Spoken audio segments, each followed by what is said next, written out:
Hey guys, Doc Russ of Man of Golf Performance, where we use our medical and performance training background to help golfers improve their body to play without limitations. On this week's episode, we talk about the importance of a warm-up, right? And I think a lot of times golfers struggle with either getting to the course early enough or just prioritizing a warm-up, which ultimately can lead to reduction of injuries. So for those who are looking for some structure and looking for some ways to incorporate a warm-up into your practice or into your routine, check out this podcast episode.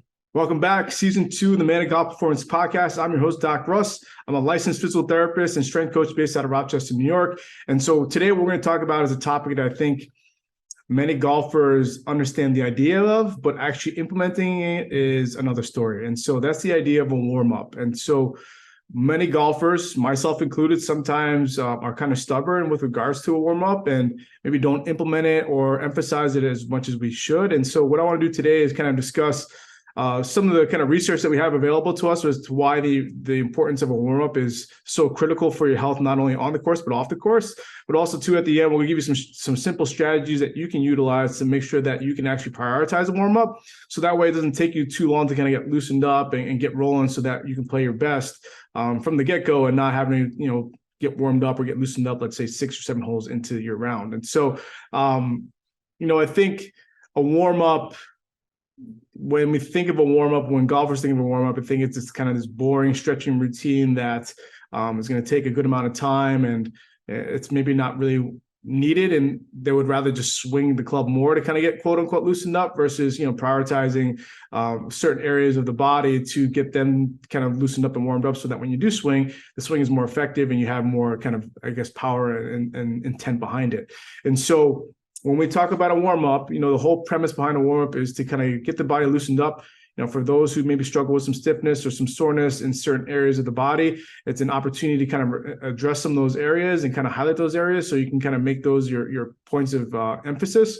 And then ultimately, the whole point of a quote unquote warm-up is to get warm, is to improve tissue temperature. So that way you reduce some of that, stiffness and tightness that people are experiencing. So that way, when you start to move into certain positions or some of these extreme ranges of motions that's needed for the golf swing, you can actually get into those positions and not feel like you're creating more stress or causing more discomfort if you're really dealing with a pre-existing issue or potentially causing an issue to kind of arise as you get through your routine. And so I think, when we look at some of the research and we look at, hey, what do we see here? And we looked at some of the research, and I appreciate a shout out to Alex Ehlert for kind of going through some of this research and kind of siphoning through it and curating. Is that, there was a study that was done back in 2017 or 2016, I want to say, when they looked at those who warmed up and those who didn't. And what we found is those who actually warmed up, they were 8 times less likely to get hurt just by doing a simple warm-up. And so I think that is very, very powerful when we talk about having that conversation with our golfers about, hey, are you warming up and what does that look like? And for the majority of people that we talk to, they're like, yeah, I'm not really warming up. I'm warming up by swinging. And so again, while that's all fine and dandy, I think if you spend 5 to 10 minutes before you start to swing by doing a number of different dynamic movements to kind of check a lot of boxes and hit those areas of contention, like the upper back, let's say the shoulders, the low back and the hips, I think that goes a long way in just reducing the likelihood of you getting hurt. What the research study also showed was that for those who actually did get hurt while they did the warm-up, they weren't very, very consistent or compliant with their warm-up protocol. 2, but the injury that they did sustain was less severe or more mild, and it happened later in the round. And so in comparison, when we look at the control group where they didn't warm up, those people actually experienced more significant injuries that required more time to kind of have them recover, which ultimately led to them spending more time away from the golf course. And so when we look at that study, and understanding that it's just one study, but there was about 300 people in that study, while we can't put everyone in the same kind of bubble, it gives us a general sense that, hey, listen, if we just do something as simple as a 5 to 10 minute warm-up, that can go a long way in significantly mitigating the likelihood of us getting hurt. The 8 times less likely of getting hurt just by not warming up at all compared to warming up is a huge number. And I think that's something that you can't overlook. And so I think, those who are kind of beating the drum and saying, well, listen, I can just get warmed up by swinging, I totally get that. I understand that. But if you are stiff or tired, let's say you've got a little bit of a longer drive to the golf course and all of a sudden you're spending more time in the car sitting, and then all of a sudden have to get into some of these dynamic movements, such as the golf swing, then ultimately you're setting yourself up for potentially the likelihood of that some of that stuff kind of causing some crankiness or some discomfort as the round gets going. Not all the time, but that accumulation of stress over time might create more stress as you continue to get into your golf season. And so what we do notice is those who are, starting the golf season early and starting to swing immediately, if a lot of those repetitive stress injuries happen if they've been sitting on injuries that they haven't been addressing in the offseason as well. So, I think the important part to understand is that while we can't completely prevent injuries from occurring, we can significantly reduce them by doing a warm-up and being very, very intentional with what we want to do with our body. And so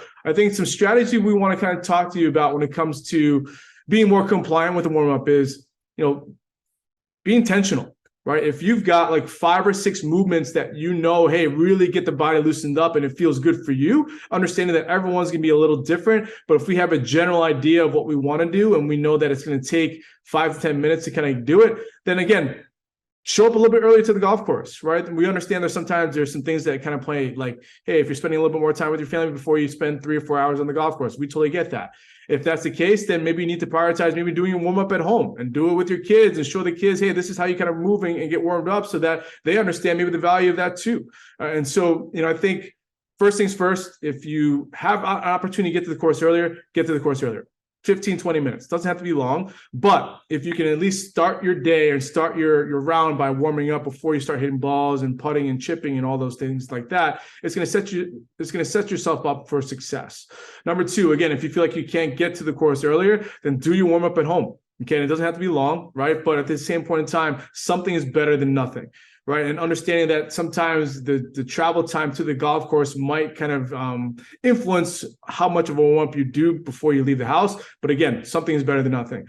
And then lastly, use full body movements. Okay. Now you don't have to get on the ground. Like a lot of people think like, hey, when I do this warm, I got to get on the ground. I got to do all these different things. Or like, no. I think a lot of times if you can check a lot of boxes with simple dynamic movements, that's going to go a long way in helping your body get warmed up before you start to swing. So I think in summary, again, this is another quick hitter. I think the importance of a warm-up shouldn't be overlooked. It's a simple way to kind of get the body primed, get the nervous system to kind of calm down and reduce the threat of any of that stiffness or tightness that you're experiencing. And ultimately, it's going to help you feel good, right? Like we don't want to be on the first tee and being like, my body feels stiff, kind of feel tight. And, then all of a sudden we start to make excuses for our game because we're not warmed up properly, right? And so I think if we can feel confident to know when we're standing over the ball on the first tee that, hey, we did everything we can to be ready for this golf round, then that's all you're asking for, right? We don't want to spend 7 or 8 holes getting loosened up and all of a sudden our game improves once we warmed up. Like if we can warm up from the beginning and then all of a sudden be ready from the first tee box on,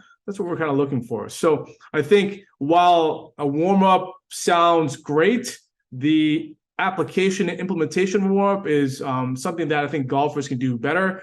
And I think that I'm included in that as well. And so, for those who struggle with warm-ups, like maybe tell us why you struggle with warm-up.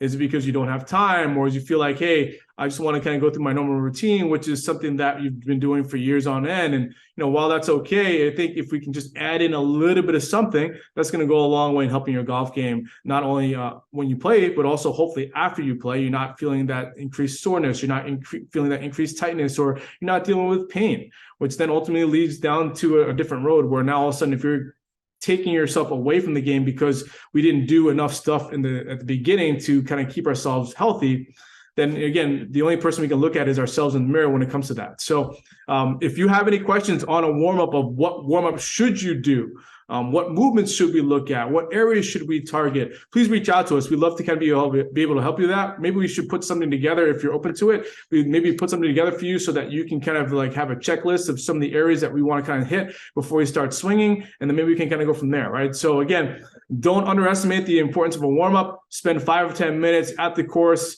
to kind of get things kind of primed, get your body loosened up so that when you start playing, you're ready to roll. We'll talk to you guys on the next episode. All right, thanks so much for watching this week's episode of the Man of Golf Performance Podcast. If you have any questions on a warm-up or how to implement a warm-up or what you should do to warm up, please let us know. Leave a comment in the comment section below so we can help you kind of figure out what makes the most sense for you based on let's say, some limitations that maybe you're kind of dealing with. And so in next week's episode, we're going to kind of go over some more specific things with regards to certain body regions. And if you're dealing with pain in those regions, how can we either modify some of the training or some of the golf kind of preparation that you're doing to help kind of work around that while we try and get that under control. And so we're excited to kind of bring that to you. I think a lot of golfers have reached out to us about some of the pain that they're experiencing either in the off season, and they're worried about what's going to happen when they get back into the actual golf season this upcoming spring.